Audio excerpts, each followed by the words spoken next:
At long last, it's spring again. The chilly weather may have left you in a bit of a slump, but worry not. Time to get your mind and body in order the Latvian way. After being cooped up indoors for the better part of the year, getting outside is essential.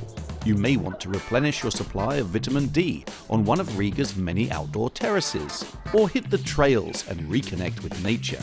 Either way, make sure to breathe deeply, because spring air in Latvia comes in many varieties, such as apple orchard, ploughed field, freshly baked pastries, mystical forest, and many others.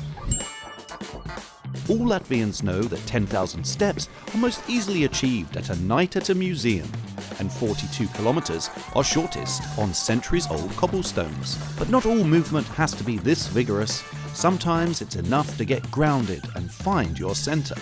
Other times, nothing less than a V8 engine will do. But in the end, all that matters is that you keep moving.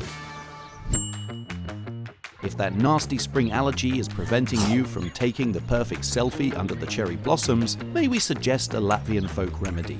Call your local birch sap sommelier for a fresh batch of nature's divine elixir. Then get your hands on some nettles. Latvians are crazy about them. Nettle pesto, nettle cutlets, even nettle sauna for God's sake.